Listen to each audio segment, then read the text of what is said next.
No, not really. But I do have a Batman. Maybe not the one you're thinking, but welcome everyone to Watch Complications. I'm Brian. This is a little bit of a surprise video. Okay, so heritage is an important notion in the watch world. And, there's just like watches, there are many opinions out there on heritage and its value. But in the realm of low-cost everyday watches, Timex is sort of emblematic of the word. A couple little quick plugs. I would love if you subscribe to the channel or follow me on Instagram. Check out my website, watchcomplications.com, and also check out the watch collection application, Watchy. The information about that's linked below, and it's on my website. So check out those couple of things. I'm going to have some links throughout the video to other videos of mine, other reviews, but check out the stuff. Now, Timex found great success in late 2019 with the reissue of the 1979 Timex Q, and has followed up that success with the M79 Automatic. Vintage inspired watches, vintage designs often strike a chord with watch enthusiasts, I believe mostly for demographic reasons more than anything, but simultaneously certain design concepts combine vintage with heritage into packages like Pepsi and Batman. No doubt Rolex comes to mind in the mention of those terms, but for people not playing the Rolex game, Timex has brought the Pepsi and the Batman to the masses by reissuing these 1970s inspired watches, the Q and the M79 Automatic. Just as an aside, if you want a vintage style Swiss-made automatic diver that combines this notion of heritage and vintage together, then I would suggest looking at something like this. This is the Christopher Ward C65 GMT. Came out last year as well. It looks the part, reasonably priced. I love this watch. It's accessible. The only thing I'd say major con with this is just minimal lume, and being vintage diver. I mean, they still could have done better with more modern looming, but it's nice. I like it. But look into that if you're wanting something sort of Pepsi-like. Now, and you don't want to go with like the Timex Q or something. Okay, well first I am wearing the Timex M79 Automatic. Got it on right here, you can see there. I'll talk about how I went about getting this in a second, but I want to give you some initial thoughts. So let's be candid. The Timex Q was not my style at all. It held zero interest for me, but it sold like hotcakes. So the first round sold out like in 24 hours, and the second round sort of evaporated quickly also. People scrambled to the second market to pick up the Timex Q at well over retail. And it's like memes on the internet. Something goes viral while many people hop on board for a variety of reasons. Some people stand back and are like screaming, why is this happening? Why is this a thing? And, back to that sort of heritage and vintage thing. But I like Timex generally. They make great everyday watches. And I've reviewed a couple for the low-cost series. I did a Timex Weekender chronograph. I have a Timex Expedition chrono that I still have. I gave the chronograph, the Weekender away in a giveaway, but I'm not sure that the Q warrants the retail cost. It has a hideous case back. I mean, it's nice that the battery is accessible, with the turn of a dime, but it doesn't look good. It's kind of awkward looking. And we all know the bracelet's an issue. I don't care if the bracelet looks vintage. There's the reason most bracelets don't follow the design of these reissued Timexes with sort of this vintage bracelet style is because the sane among us desire wrist hair and prefer that we get our pain via other methods. Now, if you want this watch, the one I've got on my wrist, which is basically new, you're not gonna be able to get these at Timex for a while. They're out of stock. They went quick. Once they're back in stock, they'll go quick again, I fully expect. And you probably don't want to pay 2 or 3 times retail on eBay or something. So if you want this watch, I'm going to pass this along to one of my viewers, readers, commenters, subscribers. I'm going to throw names in a bucket, pick one at random. So if you read the description below, you'll find instructions about what you can do if you want to be in the running to get this watch offered to you at retail. That way, I can make somebody happy. And so subscribe if you haven't, follow me, or comment on the video, look at my channel, look at the blog post for this particular review, comment there, subscribe to my mailing list. There's lots of ways I'm going to put a bunch of names in a bucket. Someone's going to get the watch. Not for free. I'm not going to lose money on this one. So I've not signed up for any notifications regarding the M79 availability, and on the day of the semi-exclusive release, via a special link on Esquire, someone posted on one of the Facebook groups, get it while you can. Of course, expecting that it was going to sell out quickly, similar to what happened with the Q, probably faster because now you've not got quartz. These are watch enthusiasts. We're all watch enthusiasts. and an auto is going to always do a little bit better than the quartz probably. And so, but I gave it a 2-minute think, and I was like, meh, I'll pass. It doesn't appeal to me personally.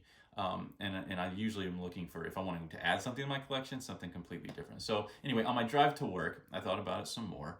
And by the time I had landed in my office, I had come up with sort of 3 thoughts. One is, if I buy it, I'm not going to like it, and I'm going to pass it along. And I'll say more about that in a second.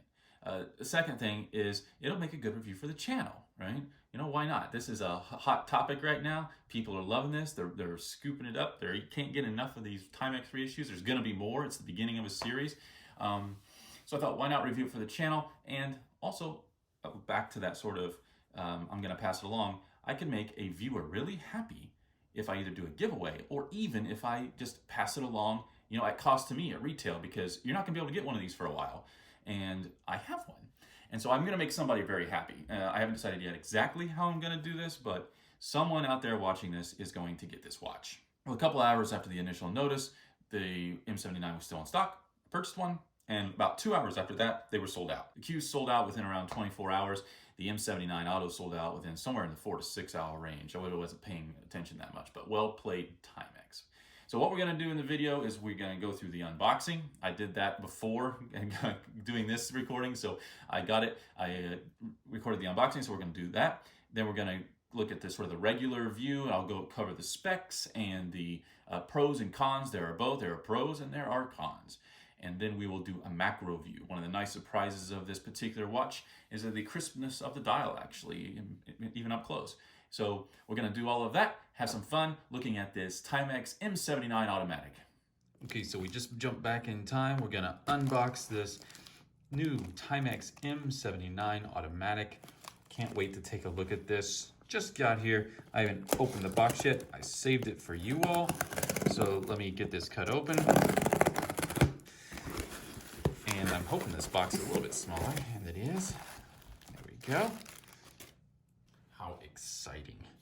Okay, this is the normal sort of tag you would see on any Timex, even the really low cost, $20 ones at just the local store or whatever, department store. There's a little sleeve there, pulls off. Probably one of the nicer boxes I've seen from Timex. Let's pull this off. And a box within a box. Let me flip this out. It's like a piece of jewelry. I guess watches technically are jewelry. All right. Oh, yeah. Okay. This is about as luxurious as a Timex could get. There we go. There is our Timex M79 Automatic. Movement Japan, banned China. Telling you where the stuff's made, so this is going to be a Miyota movement. We're going to get a lot more into the detail of it, but this is a first unboxed look at the Timex M79 Automatic. So first impression of the actual dial face is that, it's pretty nice. I like the size of the numbers on the bezel. We're going to wrap this and take a much closer look. Inside of the box has the information, M79 Automatic, something entirely new. Talk about the impact of the 1970s Q Timex, of course, which they reissued at the end of last year and has been a huge success, but now comes the automatic version of it as well. So let's get this unwrapped and take a closer look and a macro view. One thing I want to show before I go into more detail is on the back of this, there's a protector that goes over the entire thing, and then there's a plastic covering on the front crystal, and then on the back crystal, there's this little sticker. It says Movement Japan, Bracelet China. This has been really hard to get off, and it's a little bit goopy residue left behind that I'm going to have to carefully clean off. So that's just one thing to note, that in terms of the stickers on here, this one's a little bit of a jerk. The watch world is an interesting place. It's always fun to see what happens, what drives people crazy. And then the ensuing conversations across various social media platforms about these sort of things. So here's the M79 Automatic. We'll start doing our up-close look. I wanted to show you what it looked like on the wrist to start. You got to get it in a comfortable spot it's hard to attach the bracelet and get it nice in a comfy area without having to move it around, because once you start moving it around, you're going to start pulling hair. Now, I'll take it off here and we'll talk specs. It's got this very traditional Timex clasp on it, and basically, as you want to put it on your wrist, you hook these two little tabs on this lower bar, and then that locks shut, and then this pops off. Just pull up, and if you want to readjust for your wrist on the bracelet, you can see here's the sort of the connector for that. Basically, you have to pull this back like so. That's a hand remover tool, actually, for removing hands on a watch. And this will slide up and down, and you can then, when you get it to the spot you want, you just push that down. All right, so the specs, this is 40 millimeter diameter. However, it is on this sort of retro style cushion case. It's brushed on the front and the back and polished down the sides. And I will wipe this clean a couple times as I'm showing this. No, I don't wear white gloves while I'm showing off watches. It's ridiculous, especially with one of these watches. Now, the height, it is got quite a bit of height to it. This thing is 14.5 tall. So it is significant. However, it does look slimmer on the wrist when you're wearing it. So that bezel and does stand up quite a bit, and the dome's quite high on the crystal. So it's 14.5 millimeter tall, but it does wear a little bit thinner. And the reason for that is because the lug to lug is under 47 millimeter. It's about 46.2 on the lug to lug. Okay. And then the weight is about 109 grams on this bracelet.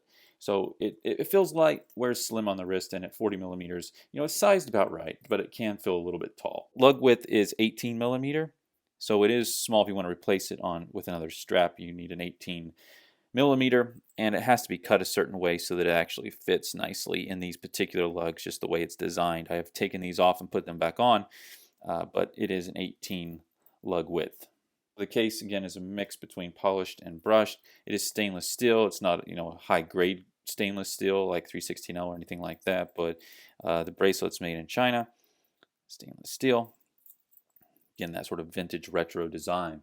The movement on this is the Miyota 8205. It's day date. It's non-hacking, so that seconds hand doesn't stop when you go about setting it. It's got 21 joules. It's unadjusted. So because it's unadjusted, then it might be a little bit less consistent in terms of timekeeping, particularly from watch to watch, since they aren't really tested or anything like that. So it goes anywhere from -20 to +40 a day.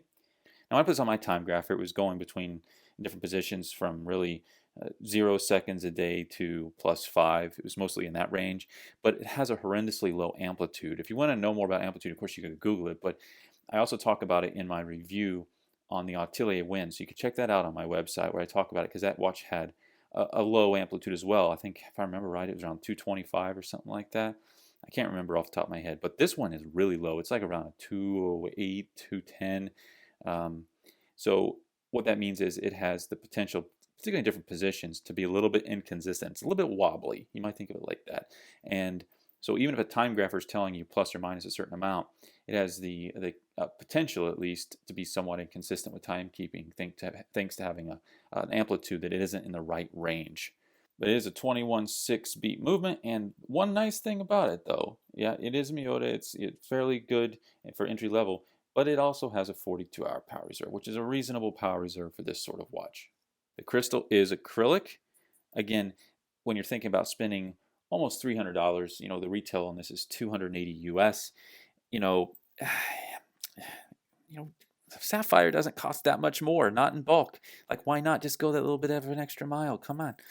But it is acrylic, which is, I'd say, it's got its advantages over mineral as well, but it is acrylic crystal, tall double dome look about it. And then we've got the exhibition case back as well, which is nice they've done that. Notice it says on here the M79 Automatic Collection. I expect that there will be more variants of this. This Q that we had last year and this Batman Automatic, I think, are just the tip of the iceberg now that they've found such an interesting success with these reissue styles. It is dive style, and the water resistance on this is 50 meters. So 5 ATM. I'm not sure how wet I'd want to get it, but you know what? it could take a little bit of water, more than at least the splashing. You could dunk it for a little bit, just not too deep probably. It is a unidirectional bezel. I'm assuming the material is aluminum, but actually one of my favorite things about this watch so far is the actual color on the bezel, and it is well done. It's got a nice matte finish, and the blue is really sharp, the lines are sharp, the markers on the bezel are clean lines. The pip is really nice. It actually holds reasonably well in terms of the lume and holding on to some light, much better than the lume on the markers on the dial. But I really do like the bezel. Like if I could take this bezel in terms of the insert and put it on a different watch, I'd be like, yeah, this is it. But on this particular watch, there's too many other cons with the other aspects of the watch. But I do love the bezel. It is unidirectional, so it turns. The action is a little bit clunky, and from the side it actually looks, it looks Timex in a sense. It's certainly low cost. I don't want to say cheap. It's just not your high-end dive watch, type of market. But it does have quite a bit of give to it. So here it is locked into a position, and you can see it's got quite a bit of give. Because it is lipped so much, you could easily get that on something and this go flying off into who knows where. But it is unidirectional, so it only turns one way, which is, like most divers. It can be a little bit tough to turn at times, and you got it because of the amount of give. You do have to be a little bit careful about when you get it to where you want to put it, because it might be a little slightly bit out of alignment, and that just might be the give. Now, there's 3 things I want to say about the watch that I'm just saying, it is what it is. This is a Timex. It's a low-cost watch, although, again, $280 is a lot of money, and so it's getting into close to where you can get some pretty reasonable watches for that price that have some a little bit better specs. But the case quality is what it is. It's Timex, and I do like the areas that are brushed. Polished on this sort of lower grade steel, this never looks really good. Looks sort of cheaply made in a sense, I guess I would say. It just looks better when it's brushed. I wish they had brushed the whole thing. And so it does have polish on the sides in some locations, but that's just, it is what it is. The case material is what it is. I like the case back a lot better than the front because it's brushed. Also, just being is what it is. The time setting on Timex is very reminiscent about any other Timex you would get. It's a little bit, flimsy. So you're not getting.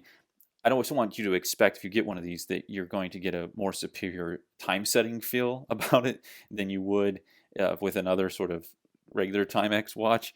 It is what it is. It's a Timex, and so you're going to get that same sort of feel about it. Now, if you want to know more about the time setting, then you should look at my video on the day-date complication.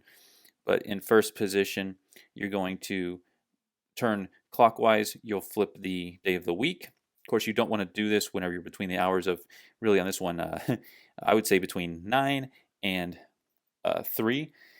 You'll see why in a second, but I would always put this at like around 6 o'clock if you were going to do a day-date setting. So I'm in first position, turning clockwise, you're going to get the day of the week. You can see Sundays in red, and then you can turn counterclockwise, and you will get the date. Okay, and then we go to second position all the way out for the hour and minute setting. You'll see whenever we get to, it was 12 noon, when we get to 12 midnight, you will see that the date will change. You see again, they've got the hand set correctly. So right at midnight, it flipped the date to 30th from 29. And then you'll see that at 1 o'clock, we will get the flip to the secondary language, whichever one it's not set at. And then notice at 3 o'clock, or sometime between 2 and 3 o'clock, we get the flip to the language that you have the date set to. So I talk a lot more about the day-date complication in my video on that complication. So check out my How It Works series, and I have a video on the day-date complication and varieties. This one a little bit different in when it flips, this particular Miyota movement, in terms of when the hours, which hours flip which parts of the date. But that's that. The third sort of, is what it is things is a lume.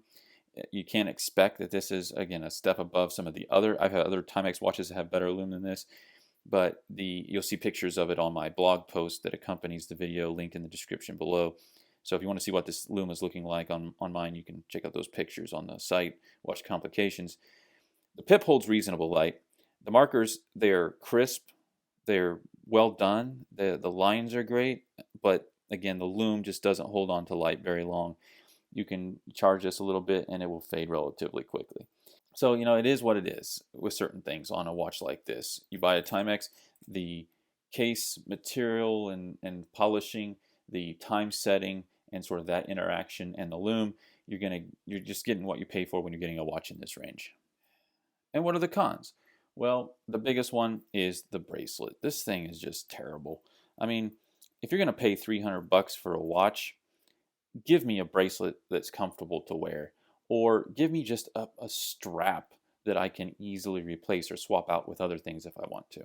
I don't like sort of Milne style bracelets anyway, but this is just cheap clasping, and I do like the Timex logo on this brushed clasp, but it's a pain. I just, these hooks, it's just why did they shouldn't have cut this corner with the reissue. I mean, make it look vintage if you want, but do something better here.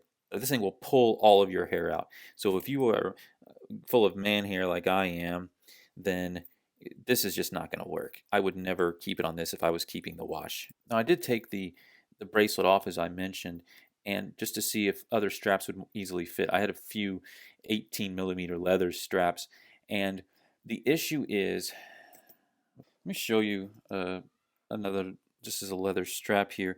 We've got the lug pins here, and there's a certain amount of distance between the pin and the edge of the strap. So whatever this little distance is between the two, whatever strap you replace to put on this watch has got to be pretty thin between the edge of the strap and when the pin actually fits. So I tried a couple of leather 18 millimeter straps, and they are not going to fit. They're not going to work. What I would try to find is some sort of rubber strap that, again, maybe doesn't have too thick of a distance between the pin and the edge of the strap. I'm not going to do this, test, because I'm not going to hang on to the watch. It's potential if there was an 18 millimeter like Barton strap that was, a shade of blue or black one with white stitching, would look pretty slick on this, and that's exactly what I would be trying to do if I was going to keep the watch. I'd take this off, never put it on again, and replace it with some sort of a rubber strap that will fit these 18 millimeter lugs. So yeah, bracelet, yeah. I mentioned the bezel action, so that's one of the cons. Case shape is, again, not really my thing. I mean, it's okay. It's grown on me a little bit in the several days that I've had the watch around. I'm not a big fan of cushion cases generally, and of course the polishing isn't great on the sides. So the design just isn't really, my style. But some people are gonna like it, some people are gonna love it, some people aren't. But I'm not a big fan of the case shape. The cost I mentioned is, it's $280. That's a lot of money, and you can get some interesting watches for that price range, or you can take that money and put it in a savings account and save up for something, at a higher tier. But the cost is, I think, perhaps a little bit high. I really think that's the case with the Q, which is $100 less, but it, being quartz, it's kind of a funky case back and stuff. I'm not sure that the cost is quite right. Now, this bezel color does speak a little bit more quality. So what are the improvements beyond the Q, which has been extremely popular? Well, the automatic movement with the exhibition case back. Yeah, that's the obvious one. So we've gone from quartz to auto, and we are now showing the movement. Great, that's one of the improvements. The bezel pip. The Q doesn't have a bezel pip, and it's actually quite well done on the M79. The crown is signed on this one. It's not on the Q. It's just a blank crown on the Q. You can see it says TX. Here we are. And then we've got a complete Mercedes styled hand, I guess we'll call it. It's not exactly Mercedes style, but in terms of the design. But this doesn't have any metal on that circle on the Q, whereas it does on this. So it looks a little bit more, I guess we'll call it natural on this one. And the red hand is a nice offset in terms of the color palette. So those are the improvements beyond the Q. The last con that I've sort of really just kind of saved for the next section I'll show you is, it's an entry-level automatic movement, so you can't expect great movement finishing. And so it's very bare bones, basic, and a little bit clunky in terms of the finishing. You're going to see some of that up close as we get now into the macro portion of our show. This price range, you're not going to get any significant movement finishing. It's going to be, if anything, some custom rotor stuff, but this has just got the name Timex stamped into the default rotor. Okay, time for the macro view, and I will try to keep the reflections at a minimum. Now, I've mentioned one of the surprises of this was actually the crispness and cleanness, straight lines of the bezel and the dial itself. Just some of the better things about it. You can see here bezel color is quite stark, sharp, well done. See the pip there? Remember that the Q doesn't have that. It's just the gray triangle on the Q. The black is nice and matte finished, is the blue.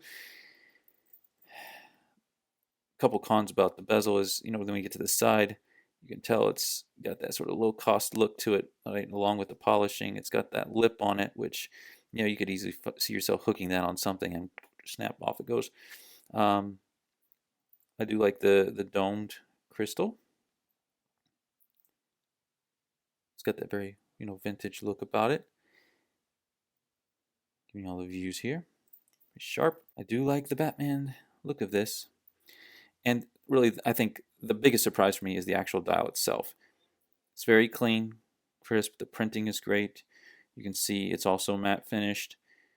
The markers are wonderfully done, actually. Really good. The loom is nice and sharp around the edges. A few spots that are less, clean, but not too bad. See the hands there. Again, very well done. Printing is crisp. Both the markers, the writing, the depth rating. It's pretty good.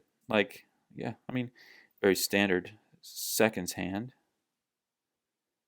See, just by looking at that hand, that it's a 21/6 beat movement. Got brushing around the front and the back. I should say the top and the bottom, I suppose. So that cushion looks so it's polished on top here. Got brushed here, here. They should have brushed the whole thing because this actually looks good. Then we get to the sides, we get the polishing. I should say is the bezel does have that give to it. Listen to this. That's just me pushing the bezel side to side. Interesting, right? Crown is signed, as I mentioned. It's not on the Q, TX. Again, the brush looks much better than the polished. And there we have our Miyota 8205 automatic movement. There's the model number. 50 meter, water resistant, so you get it, dunk in the water a little bit, maybe a light swim. They've just taken the standard Miyota movement and stamped Timex on it. See just a little bit of twist, and there it goes away. Wind in that mainspring. Timex, Japan. Notice it says unadjusted. It's 21 joules.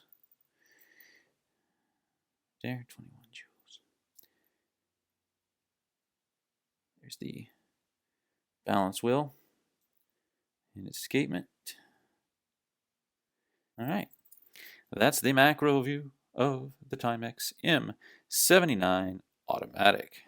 Well, that's the Timex M79. It is a hit. And, again, not everybody fully understands why. I am one of those that don't fully understand why. I'd rather probably put that much money into a different pool of money to save up for something better. But that's me, right? But it does have a great look about it in some respects. On its face, I think the bezel's extremely well done. The dial's extremely well done. It belongs on a rubber strap, not one of these horrendous bracelets. And so, if you get one of these, I beg you to find a better strap for it. Your arm will thank you if you have hair, or else shave your arm. Something, you know. But this has been a fun little detour from what I was normally planning on doing, and so I hope you enjoyed it. Subscribe if you haven't. Follow me on my website, watchcomplications.com. Check me out on Instagram. I am Brian, and thank you, Timex, for making our lives continually interesting with regular watches.